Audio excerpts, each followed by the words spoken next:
اما بعد فاعوذ باللہ من الشیطان الرجیم بسم اللہ الرحمن الرحیم. معزز سامعین، اساتذہ کرام اور میرے ہم مکتب ساتھیوں، السلام علیکم. آج مجھے جس موضوع پر لب گشائی کرنے کا موقع ملا ہے اس کا عنوان ہے عورت کا پردہ. راستے میں چلنے والوں کو راستہ تمام ہو، راستے میں چلنے والوں کو راستہ تمام ہو، پردہ میں آنے والوں کو میرا سلام. السلام علیکم. ہر عورت کو پردہ کرنا ضروری ہے کیونکہ عورت کے معنی پردے کے آتے ہیں. دوسری عورتوں کا آپس میں ملنا جلنا تو دنیا کی پوری تاریخ میں حضرت آدم علیہ السلام سے لے کر خاتم الانبیاء نبی کریم صلی اللہ علیہ وسلم تک کسی بھی زمانے میں درست نہیں سمجھا گیا. اور پردے کے متعلق قرآن کریم کی 7 آیات اور حدیث کی 70 روایات کا حاصل یہ ہے کہ عورتوں کا وجود جسم اور نقل و حرکت مردوں سے پوشیدہ رہے. حکم خداوندی، جب تم ان میں سے کوئی چیز مانگو تو پردے کے باہر کھڑے ہو کر وہاں سے مانگا کرو. اور جب ضرورت کے وقت عورت کو گھر سے نکلنا پڑے تو اس وقت کسی برقع یا لمبی چادر کو سر سے پیر تک اوڑھ کر اس طرح نکلو کہ بدن کا کوئی حصہ ظاہر نہ ہو. جناب رسول اللہ صلی اللہ علیہ وسلم نے ارشاد فرمایا کہ جب عورت گھر سے نکلتی ہے تو شیطان اسے تاک لیتا ہے، یعنی اسے لوگوں میں برائی پھیلانے کا ذریعہ بنا دیتا ہے.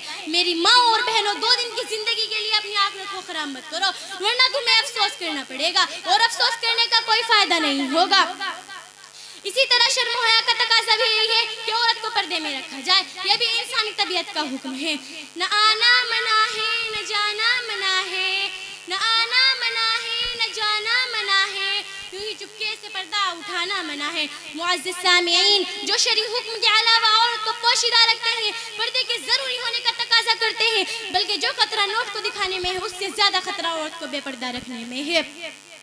لیکن تعجب کی بات ہے، نوٹ 2-4 ہزار یا زیادہ ہوں گے، اس کی تو آپ کے دل میں ایسی تدرجین جو دوبارہ محنت مزدوری کر کے حاصل بھی کیا جا سکتا ہے. اور ماں بہن بیٹی کی اتنی بھی قدر نہیں جو دوبارہ مل بھی نہیں سکتی. افسوس کی بات ہے، آج مسلمان اپنے گھر کی عورتوں کو دوسروں کے سامنے لیے ہوئے پھرتے ہیں، لہٰذا وہ بھی اللہ کے حکم کو توڑ کر بے خوف و خطر اس غیر محرم کے سامنے آ جاتی ہے. اسی طرح بہت سی عورتیں بازار میں جاتی ہے اور دکان والوں سے منہ کھول کر بات کرتی ہے اور سامان خریدتی ہے، اور اگر کہا جانے کا اس طرح سامان خریدنا ناجائز ہے تو غصے میں آ کر کہتی ہے وہاں تو سب اسی طرح پھر رہی ہے. یعنی ایک تو اللہ کی نافرمانی، اوپر سے سینہ جوری. اللہ حفاظت فرمائے. پردہ تمہاری شان ہے، وہی تمہاری پہچان ہے، پردہ تمہاری شان ہے، وہی تمہاری پہچان ہے، تمہارے رب کا انتخاب ہے، تمہاری شناخت ہے. معزز سامعین، اور بعض کہتی ہے مجبوری ہے، بتاؤ کیا کرے، سامان بھی خریدنا پڑتا ہے. میری ماں اور بہنوں، کوئی مجبوری نہیں، آگیا کے کمزور ہونے کی علامت ہے کہ بے پردگی کا کسی کو احساس تک نہیں ہوتا. جبکہ قرآن و حدیث کے مطابق بے پردہ رہنا اور غیروں کے سامنے آنا بالکل حرام ہے. ایسی عورت پر اللہ اور اس کے تمام فرشتے لعنت کرتے ہیں. اللہ تبارک و تعالیٰ بے پردگی سے حفاظت فرمائے.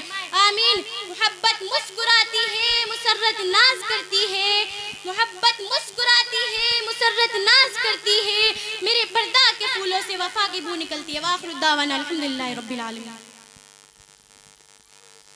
ماشاءاللہ، یہ تھی آپ کے سامنے عطوفہ ناز، جو کہ بہت ہی اچھے انداز میں خطابت پیش کر رہی تھی، اور یہ خطابت پیش کر رہی